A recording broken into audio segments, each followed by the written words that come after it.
Hey everyone, this is Hope once more from Pros Before Bros. I was not expecting to do another video this weekend, but here we are. I was actually going to be doing an unboxing with you guys. My book of the month actually arrived yesterday. And I didn't realize it until this afternoon while I was walking out the door. So I did a beautiful unboxing video. It was pretty awesome, I guess. It was as good as I could probably make. And then Samsung was like, nope, nope, we're not going to let you do this. So they um, essentially cock blocked me and did not let me upload the video. They lost the video completely. Way to go, Samsung Technology. You're the bomb. So unfortunately, I'm not going to be doing an unboxing, but I do still want to show you the books I did receive. In addition, I did get a few more books while I was out today. I had some coupons with half-price books and also Barnes & Noble. So I decided, since especially with Barnes & Noble, it's so rare to get coupons nowadays. And usually the only discounts you get is if you're a member. I went ahead and picked up some books. But yeah, let me just hop right into it, shall we?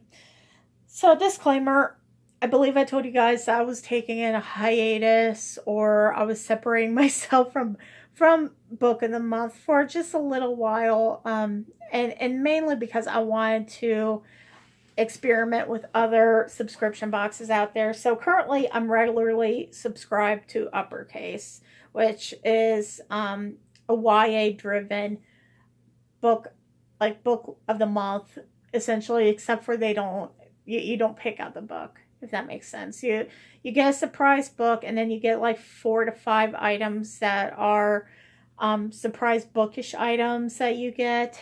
Like sometimes they're socks, sometimes it's like tea. It just really depends. It really depends on what the theme is. And sometimes they don't even go by theme. Like, I think one item is usually the theme of the book. So I decided to go that route because I really wanted to have a little bit of unpredictability. I wanted to step out of my comfort zone a little bit. That way I could introduce myself to other genres.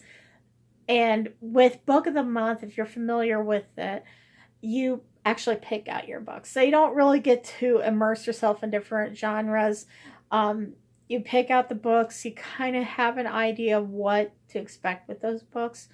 But with Uppercase and even Owlcrate, it's kind of up in the air. It's always a surprise.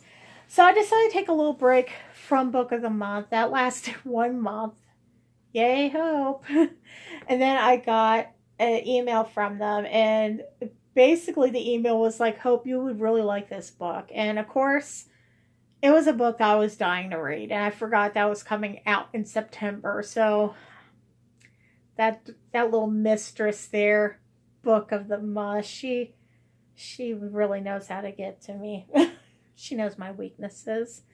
But yeah, so I went ahead and signed back up for this one particular month, and then yeah, after that I'm quitting. I'm done. I don't know how truthful that is. But the book that actually suckered me back in is the book hashtag Fashion Victim, and it's by Amina Hector. I hope I said that right.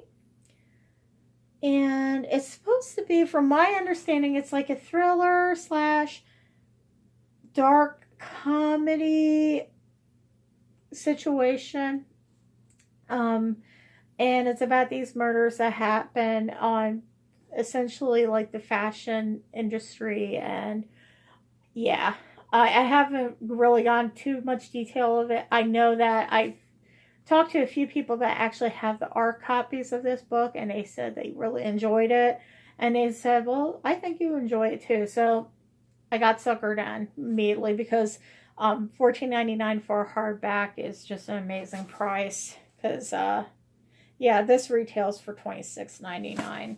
And that's one thing that I do love about Book of the Month is they have really good discounted rates on new upcoming books.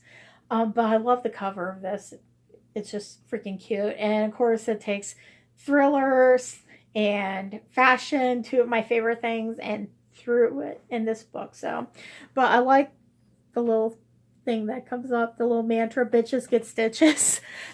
I laughed when I saw that. So sorry you couldn't see that experience, my first reaction, but I did pick that up. That was the book that suckered me back. And then also with Book of the Month, you have the opportunity to get 2 additional books on top of the one main book that you pick for the month. So I went ahead and picked up The Music Shop by Rachel Joyce. And it's about a music shop owner and one of his patron customers basically falling in love. And it's set in 1988. So it covers the 80s, which I love. And also covers music, another thing that I love, which, disclaimer, excuse the hair. I know it looks like I traveled back into the 80s and got hair tips from The Cure. That's not the case. It's raining here in Cincinnati, and this is the aftermath of being out in the rain all day long. Not fun. So, and then the final book that I got from Book of the Month is The Dinner List by Rebecca Searley. And I got this book because a lot of people have been talking about it.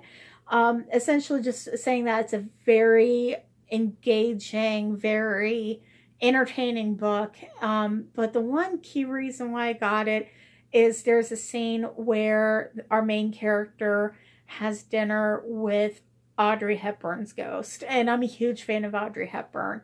And of course I love paranormal stuff. I can't talk. So it sold me. I had to read it. Other than that, with the Book of the Month, I was really hoping that I would get it the same day I get my book outlet, because my book outlet's coming this coming Wednesday, and it's a very, very small haul. I think there's only 3 books involved with that one. And I was hoping to do a combined unboxing. For some reasons, some miraculous miracle from above, it arrived on our doorstep yesterday. So I figured I might as well go ahead and do it now. In addition, I did go out today, like I said, and I had some coupons from Barnes & Noble and from Half Price Books. So I figured I'd pick up a few books while I was out. And I picked up a few books for reals. So here's the books that I picked up from Barnes & Noble. Honestly, the first set is going to be oldies but goodies. I just recently discovered this set. I know that sounds crazy because it's been out for several years from what I've been told. But I discovered it on Scribd when I was listening to my audiobooks over the weekend. And it is the Raven Boys books 1 through 3 by Maggie Steph Vader. So book 1, book 2, book 3. So I decided to pick those up because I was really intrigued by the first book. I started listening to the first book over the course of this weekend. And I was like, oh, wow, where has this been all my life? And then I was talking to one of my friends, and they're like, hope that's been out for like ages. So obviously I need to catch up. So I did pick these books up to do some reading on. I'm hoping those could be either TBRs for this month or the beginning of October. Seems like that would be the perfect fitting for it. Fitting, sitting, setting, bleh, whatever. The last book that I picked up at Barnes & Noble, this one is one of those gambles that I'm not sure if it's going to pay off or not. But it's Jane Unlimited by Kristen Cashmore. And it is, the way that's described, it's like it's got so many different things going on with it. The genre is just unlimited. There's so many different things going on with it. So if you read the back of it, it says there's a heist mystery, there's a spy thriller, a gothic horror story, a space opera, and a fantasy realm. So yeah, that's a lot going on for this book. But it sounds so freaking good. And the New York Times has it as a bestseller. I've this is the part where I get kind of conflicted because I want to Amazon. I really have to stop doing this to myself. I just need to just take a gamble and just go with it. I need to get my mindset in there. But I went to Amazon before I picked up this book and spied a little bit to see what other people were saying. And on average, it's about 3-star, 3.5-star rating. So a lot of people say that it's very complex and it can be very confusing at times. So I know that this is going to be one of those books I'm probably going to have to sit down and really, really focus on, which could be good or it could be bad.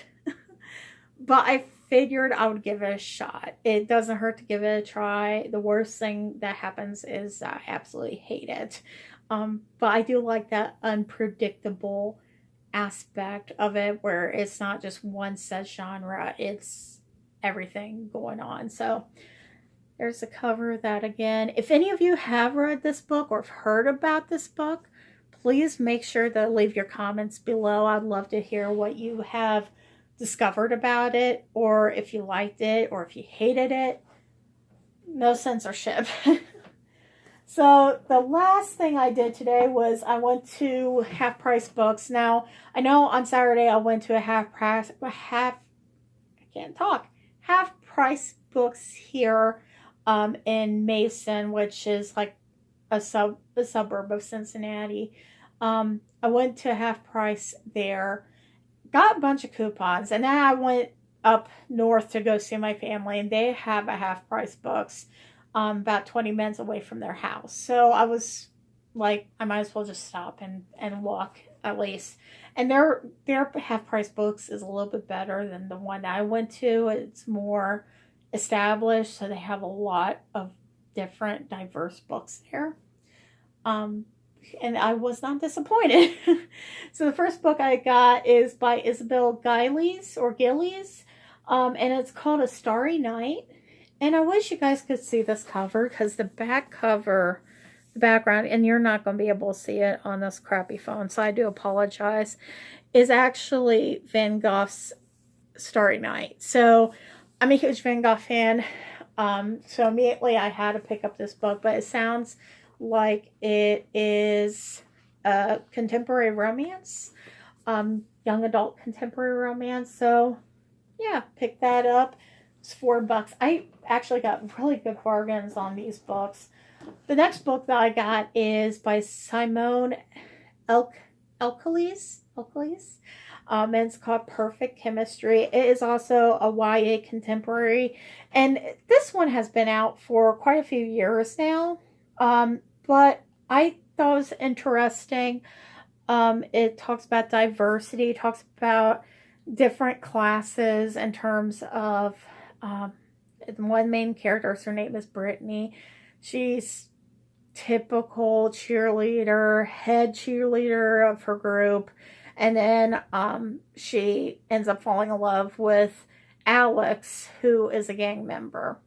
So it's going to be an interesting story, but also it takes place outside of Chicago. Anybody that knows me knows how much I love Chicago. I actually was considering moving there quite a few times, quite a few years ago. So I decided to pick that up as well as one of those bargain books that they had out. And you guys can't judge me on this next one. I have a deep, deep, dark confession, and you guys have to bear with me. I have never read anything from the Lunar Chronicles series. I know, that's pretty bad. One of my friends was like, you need to at least pick up Cinder and read it and give it a shot. So yeah, that's what I did. I picked up Marissa Meyer's Cinder, and it was only $4.49, and it's not really that bad of a cover. I mean, it's got some wear and tear on the back, obviously, but I think that's still a good price. So I did pick that up to basically give it a shot and see if it's something that I will love or hate. I figured for $4.49, that's not too bad. And then the next books I got, I don't know too much about these. I actually have the Audible saved up on my phone. And it's one of those books that I keep saying I need to get to eventually. But I saw them on sale at Half Price Books, and they only had a few copies, so I decided to pick those up as well. The first one, all the books are written by Suzanne Young, and it's from a series called The Program. So obviously the first one is called The Program. And then the second in the series is, and it's not even the second, I think it's book 4, is The Epidemic. So I picked that up. And then I also picked up another book by the same author, and I believe it's not inside that same genre. It's called The Remedy. So, yeah, I don't know too much about these books, except for it is basically an alternate universe where things are very controlled, kind of like that 1984 vibe. So I did pick that up as well. Figured I'd give those a shot too. Other than that, that's all I really got right now. I was really hoping that I would be able to do a multiple unboxing with you guys, because I'm still waiting on Outcrate, and I'm also waiting on Uppercase, but those typically won't ship out until the 15th, if I remember correctly. So I'm just going to have to bide my time with those. But other than that, that's all I have right now. I do want to take a time to thank all of you that have left comments and just feedback on like the editing stuff. I have such a hard time figuring out the technical aspects of video editing and all that. I'm still having a hard time just figuring out the community itself. I really hope that I'm doing a decent job. I'm one of those people that am overly critical of myself, so I don't know if it's normal this early in the stage to not have that many views. And I'm hoping that I'm doing everything correctly, and I'm hoping that I'm respecting everybody's comfort, so to speak. So if you have any suggestions, any feedback at all, please leave your feedback in the comments below. I greatly appreciate it. I will not take offense to any of the critiques that you give me, just as long as it's constructive. If it's constructive criticism and you have an idea of how to probably make things better or make adjustments to make things a little bit easier, that'd be great. One thing I know is I jabber a lot. I talk quite a bit, and sometimes I go in different directions. So bear with me on that. I'm working that part out as well. But yeah, thank you so much for being so supportive and just being awesome. I want to give a shout out to Chelsea Darling. I flipped out when I saw that you left a comment on my Contemporary-thon video. It meant a lot to me. So thank you so much. And I'm very humbled by this community. Everybody I've met has been super awesome and just really nice and really welcoming.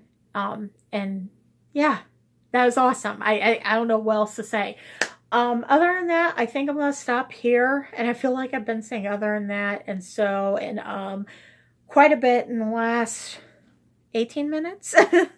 I'm going to stop here and go have some dinner and then get ready for bed, because tomorrow is going to be one of those long days, and probably, hopefully figure out my situation with my hair. Crazy hair days. You gotta love them. But anyhow, thank you. And I will talk to you guys soon.